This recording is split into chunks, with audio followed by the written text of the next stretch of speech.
Story 1. One day, a professor called me and said, "You have interesting notes. You will go far in your life." Unfortunately, I did not. Story 2. In 2017, I was having a necklace repaired when Shu pulled herself away from me and said, "You have such a big blue energy around you right now. I can't work. So beautiful." Stopping me. "Do you feel it?" She was visibly moved as she repaired my necklace. My daughter Hannah gifted it to me for Mother's Day in 2017. Hannah died in August 2017 when a drunk driver hit her. She was 21. I hadn't taken it off until the day it broke. Story 3. I know this might seem trivial, but at the time, I was 68 years old and on vacation in Las Vegas with my daughter and son-in-law. In the morning, I would grab a coffee and sit at the bar with my iPad to go through my morning routine, checking bank accounts, credit cards, and playing a few games. I believe I look decent for my age and always make an effort to appear nice. One day, a young man approached the bar, seemingly a bit tipsy. He caught my eye, as I have very light blue eyes, and exclaimed, "Wow, you're a beautiful woman." I was shocked and certainly flattered. Perhaps his vision was a little blurred, but I will always remember that moment. Story 4. In high school, a guy I knew since second grade told my sister that I was really talented after I participated in a play during my senior year. It meant so much at the time, and I think about it when I start reflecting. He is now a moderately famous director with some impressive movies in his filmography. Every time I hear he has a new release, I remember his words and how they made me feel about myself during a difficult time at home. Story 5. 1 year after a child's birthday party, the hosts were trying to deflate the bounce house. It was taking a long time and not working. I laid down and rolled back and forth across it repeatedly until it eventually deflated. The mother wasn't sure how to respond at first and finally said, "Well, you're literally the best bounce house deflator I've ever seen." Story 6. I am a nurse and had a returning patient. She recognized my voice from the first time I cared for her. She said I calmed her and made her feel safe. Story 7. At the Edinburgh Fringe, while pushing my son in a stroller, a drag queen called me a DILF. I was 44, I think. Still got it. Story 8. I have a deep voice. A girl in college casually remarked, "I want him to speak in my ear." She didn't realize she was thinking aloud and immediately snapped back to reality after seeing the reactions of everyone else in the van. Story 9. Once, I had a teacher write a letter of recommendation for me for a scholarship. He noted that I excel at extracting the essence of any design or writing. It's the only compliment I have ever paid attention to. Story 10. Years ago, I lost a lot of weight. Someone who hadn't seen me in a while approached me at a family gathering and began praising my weight loss. I was standing with my mom, and the person kept saying, "Look at her, Mandy's mom. I can't believe it." It became embarrassing and a little offensive. I mean, I am the same person no matter what I weigh.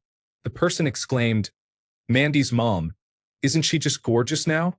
Look at her. So gorgeous." To which my mom replied, "I always thought she was gorgeous." The person lost enthusiasm and wandered away. I lost my mom a few years ago. She was such a kind person. This story still makes me smile. Story 11. In a speech, I would like to thank the great state of Maryland for providing me with such an attractive escort. Story 12.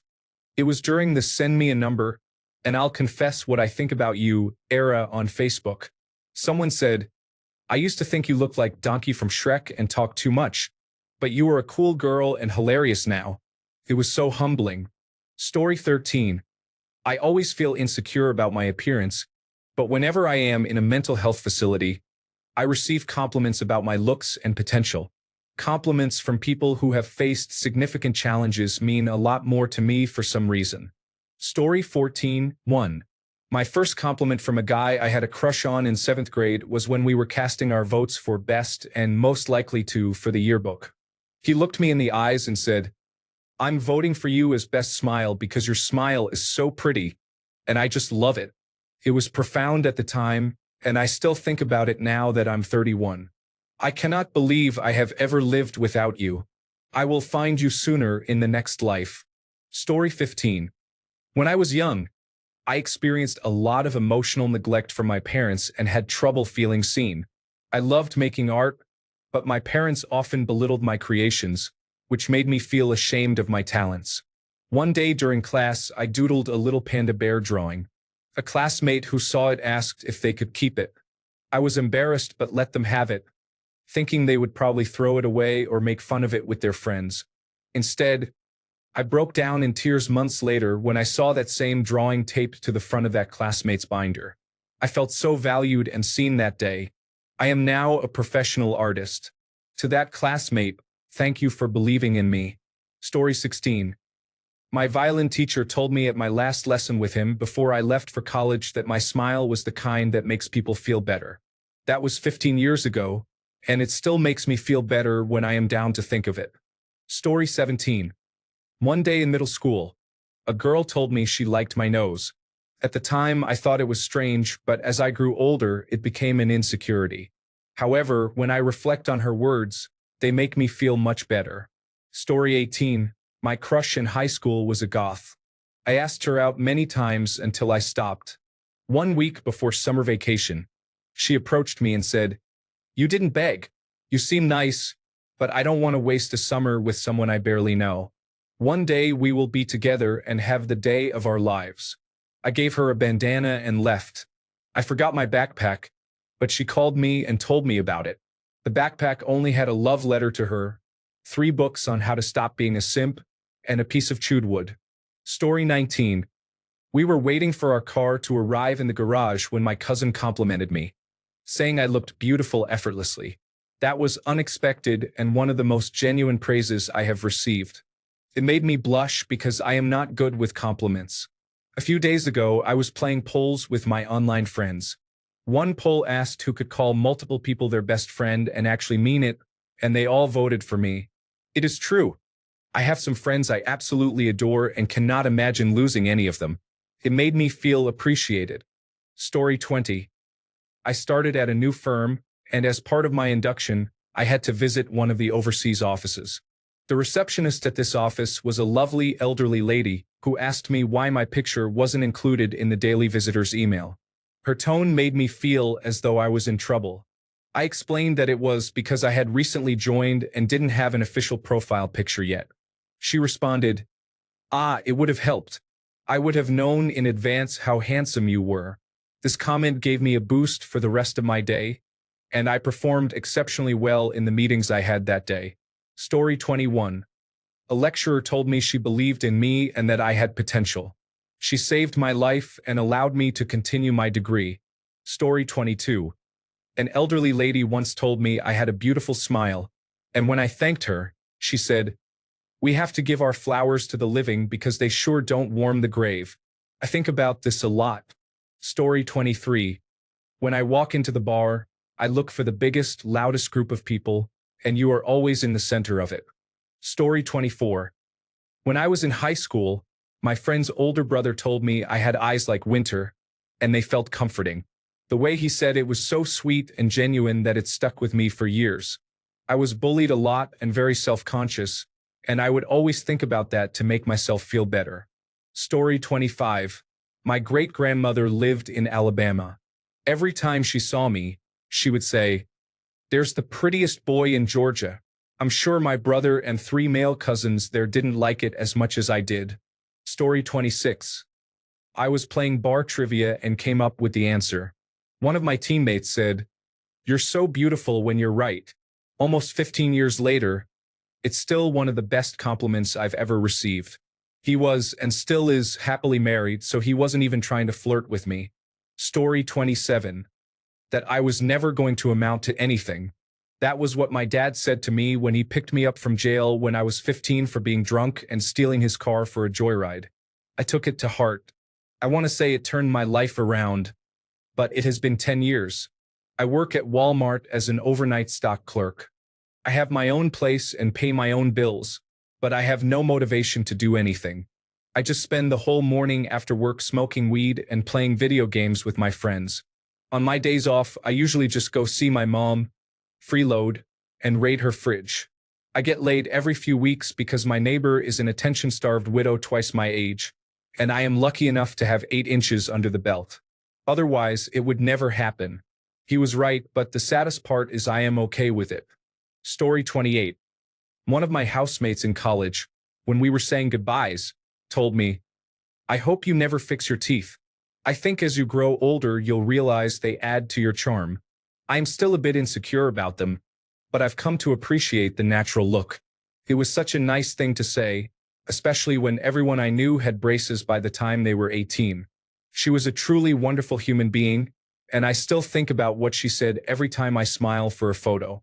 Another moment that stands out was when I failed a class during my 3rd year of college and had to redo an exam to pass it. I was experiencing a really hard time mentally and emotionally, which was affecting my grades.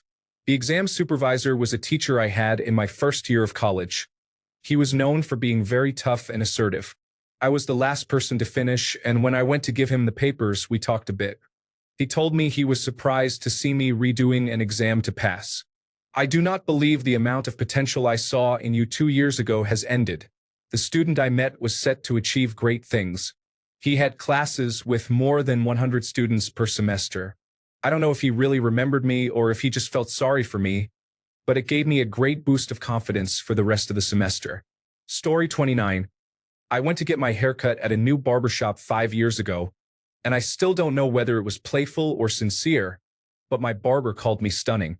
For someone who never receives compliments on my looks, that meant a lot. Story 30. I was in the drama club in high school and played many different roles. The teacher and director told me that I had real talent and that I was ahead of the other students in terms of performance, learning lines, and preparation.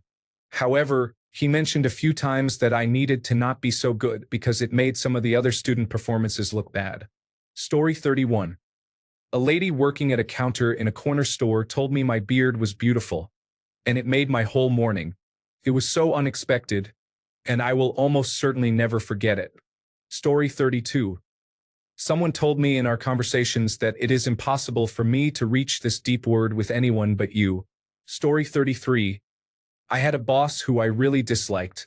She was quite awful overall. One day, she said, "You have a lovely singing voice. I don't, and I am self-conscious about it."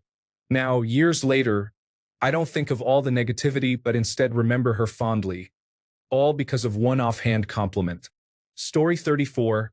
Just today, my friend told me, "Oh, sweetie, you are the kindest person I know besides my son." Thank you. You don't have to spend money on that. I love her so much. Story 35. It's silly, but I was recently at a work retreat where I presented on something that was a significant career risk for me to undertake. After my presentation, my favorite colleague wrote me a note and passed it to me. It said, "Even your nails are perfect." It made my heart swell. Story 36.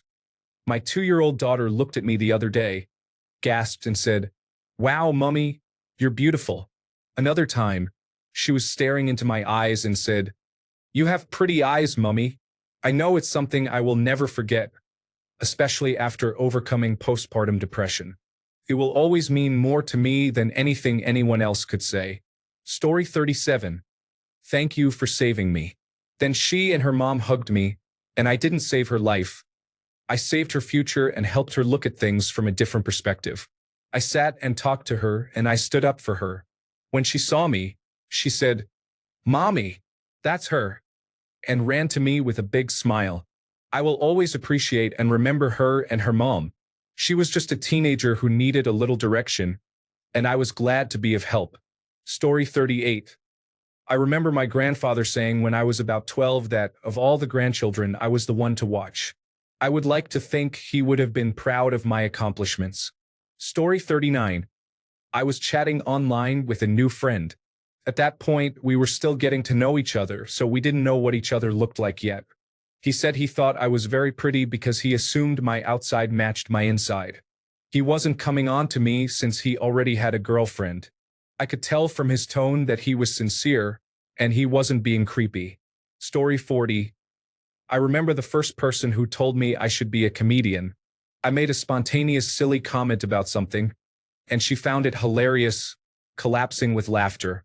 I don't think I'm that funny, but occasionally people do, and it feels really good when I'm not trying to be funny but make a silly remark that surprises someone.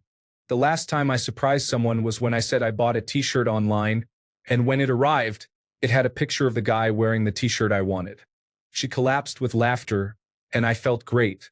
Story 41. I was saying goodbye to my favorite teacher in 12th grade. He told me, if everyone in this world was 15% as nice as you, I would want to live in that world.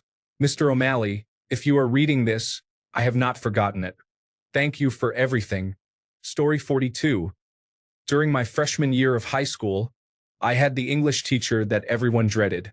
I usually had good fortune with the teachers assigned to me, so when I saw her name on my schedule, I was curious to see how it would go. At that time, I was dealing with a lot of bullying and had parents struggling with addiction, so it's safe to say I wasn't a top student. One day, she pulled me aside and handed me a piece of paper. It was a flyer for a poetry contest. She leaned over and said, I'm only supposed to give this to the students who already know about it, but your writing is so beautiful. You are very talented. I have to see you try. No pressure. Just think about it. Now, years later, I'm still thinking about it. I did enter the contest, and she was very impressed with my piece. I didn't win, but I still got published. Story 43.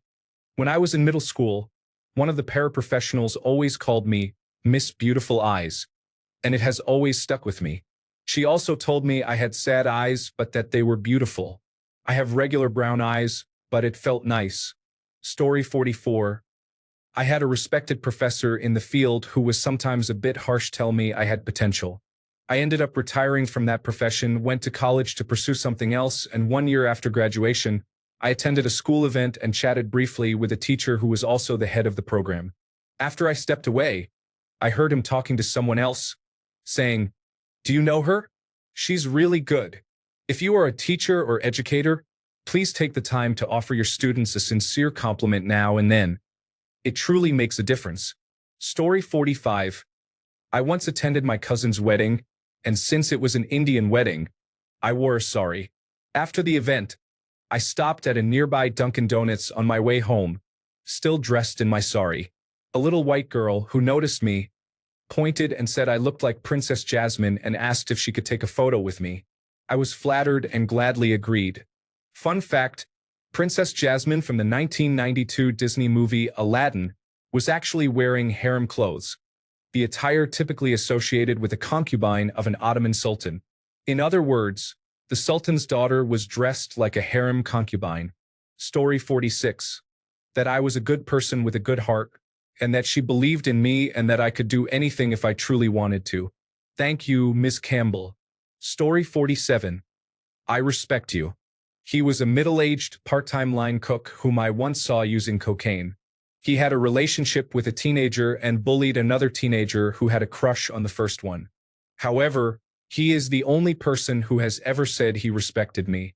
Reflecting on this somewhat diminishes the happy feeling. Story 48. Just the other day, a friend told me I have a good heart, which I already knew, and that I have a good personality. I find the compliment about my personality a little surprising. Thanks a bunch for sticking around till the end of the video. Remember to subscribe, and until next time, stay awesome and goodbye.